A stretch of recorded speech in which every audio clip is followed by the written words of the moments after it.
No one in that diner dared to stand up when they mocked the disabled girl, until an hour later, when the rumble of motorcycles shook the ground. That morning, the smell of coffee and pancakes filled Rosie's diner, the heartbeat of a small American town. Everyone was busy chatting, laughing, scrolling through their phones, until the laughter changed. At a corner booth sat Lily, a sweet teenage girl in a wheelchair, quietly enjoying her breakfast. Her hands shook slightly as she lifted her fork, drawing cruel giggles from a nearby group of teens. The laughter echoed through the diner, sharp and mean. People froze, but no one moved. The waitress hesitated. The cook turned away. Lily tried to smile, but tears filled her eyes. She paid her bill, whispered thank you, and rolled out the door, leaving behind a silence heavier than words. The bell over the door chimed as Lily rolled her wheelchair into Rosie's diner, a place she visited every Saturday morning.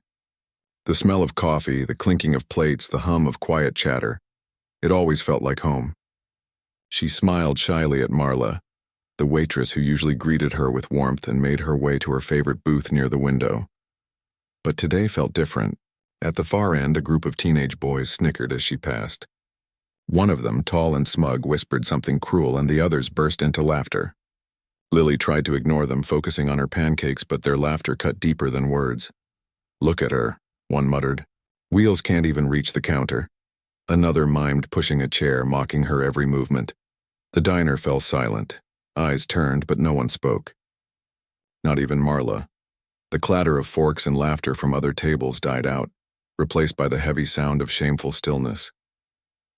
Lily's cheeks burned. She forced a trembling smile, paid for her meal, and rolled herself out of the diner as quietly as she had come. Outside, sunlight spilled across the sidewalk, but it felt colder than ever. Through the window, she could still see them laughing, and Marla, standing behind the counter, frozen, guilt etched on her face. An old man by the door shifted uncomfortably, muttering, "Someone should have said something." No one did, and as Lily disappeared around the corner, an invisible weight settled over that diner, a weight made of regret, silence, and the kind of cruelty that leaves a scar not just on one person's heart, but on everyone who watched and said nothing. The diner stayed eerily quiet after Lily left. The laughter that had once filled the booths now echoed in everyone's heads like a bad memory they couldn't escape. Marla tried to return to her routine, wiping counters, refilling coffee, but her hands trembled. Every clink of a cup reminded her of Lily's eyes, glossy with hurt, as she'd rolled out without a word. "Those boys went too far," muttered the cook from the kitchen. Marla swallowed hard. "Yeah," she said softly, and I just stood there. The bullies had gone quiet too. One of them stared at his untouched fries, twisting a napkin between his fingers. "We were just kidding," he mumbled, though his voice lacked conviction. No one replied. The truth hung in the air, heavier than any excuse. An hour crawled by. Outside, the sun began to dip lower, streaking the sky in gold and orange. The faint rumble of motorcycle engines rolled through the street. Slow at first, then louder, deeper, like thunder before a storm. Heads turned toward the window. 6 massive bikers pulled up in front of Rosie's diner, chrome glinting in the light. Their jackets bore patches that read Iron Faith Brotherhood. They parked their bikes in a perfect line and removed their helmets, revealing faces carved by years of weather and road, but their eyes were calm, kind. The bell over the door rang again as they stepped inside. The air shifted immediately, not in fear but in respect. Marla froze with her coffee pot halfway up. One of the bikers, a tall man with gray in his beard, looked around slowly, then said in a low, steady voice, "Someone here hurt a friend of ours." The silence returned, only this time it didn't feel safe anymore. The diner's door slowly swung shut behind the bikers, the small bell above it jingling one last nervous note. Every eye turned to them. Forks frozen midair, whispers caught in throats. The leader, the gray-bearded man, scanned the room, his gaze calm but heavy with purpose. Marla stepped forward, her voice shaking. You said a friend of yours?" He nodded. "Yeah, name's Lily, sweet kid. Wheels herself down here every Saturday for pancakes and coffee." He paused, eyes softening. "She didn't come home smiling today." The boys in the corner stiffened. One tried to look away, but the biker's eyes found him. "You boys the reason she left crying?" he asked quietly. The tallest of them stammered, We were just joking." The leader leaned closer, voice steady but filled with weight. You think it's a joke to humiliate someone who's already fighting to stand tall in this world? Silence. One boy's eyes brimmed with tears. The others stared down at their hands. Marla finally spoke, her voice breaking. I should have stopped it. I saw everything and I said nothing. The biker turned to her, his expression softening. Then you'll help fix it, he said. We're not here to scare anyone. We're here to teach what respect looks like. He looked around the diner. Every face lowered, every heart heavier than before.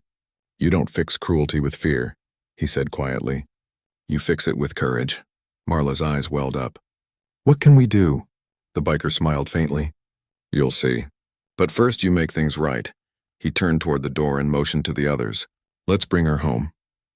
The engines outside roared to life again, and for the first time that day the diner felt like it could breathe.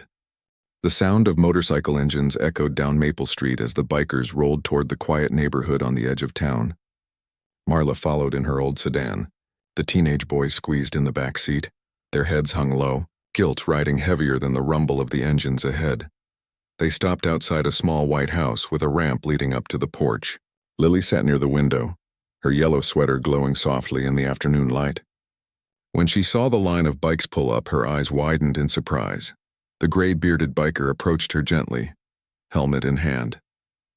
Hey, kid, he said, smiling softly. We came to make something right. Behind him, Marla stepped forward, her voice trembling. Lily, I should have defended you. I froze, and I'm sorry. Then one by one the boys came forward, their faces pale, eyes red. The tallest one knelt beside her wheelchair. We were cruel, he said quietly. You didn't deserve that. None of it. Lily blinked, tears shining in her lashes. You came all the way here to say that? The biker smiled. Not just to say it. He nodded toward the others. We came to ride. Lily looked confused until she saw one of the bikers roll forward a custom sidecar, polished silver, built perfectly for her wheelchair. Her hand flew to her mouth. We call it the freedom seat, the leader said. You deserve to feel the wind too. Marla began to cry. The boys helped Lily into the sidecar, fastening her safely. The engines roared again, but this time the sound wasn't threatening. It was triumphant. As they rode through town together, people stopped and stared, not at a disabled girl anymore, but at courage, forgiveness, and hope in motion. The roar of the engines faded as the sun dipped behind the hills, leaving streaks of gold across the sky. Lily laughed, a sound no one in town had heard in a long time, and as the wind tangled her hair. For the first time in years, she wasn't watching life from a distance. She was in it, racing through it. When they returned to Rosie's diner, the whole town had gathered outside, drawn by the sound and the story spreading like wildfire. Marla stepped out first, wiping her eyes. The boys helped Lily from the sidecar, steadying her wheelchair with newfound care. The gray-bearded biker placed a gentle hand on her shoulder. You showed everyone here something powerful, he said softly. Kindness doesn't take strength of arms. It takes strength of heart. Marla nodded, her voice trembling. And silence can hurt as much as cruelty. I'll never stay quiet again. Inside the diner, the same booth that once held pain now overflowed with warmth. The boys, humbled, served Lily her favorite pancakes. On the house this time. The laughter that filled the room wasn't mocking now. It was healing. As Lily took her first bite, she smiled at the biker and whispered, Thank you for showing them who I really am. He smiled back. You did that yourself, kid. The bikers left soon after, engines rumbling into the sunset. But the lesson they left behind stayed, in the diner, in the hearts of everyone who'd watched, and most of all, in the way people began to treat one another. Because sometimes, the loudest change begins with the quietest courage, and one act of compassion can turn an entire town into believers again.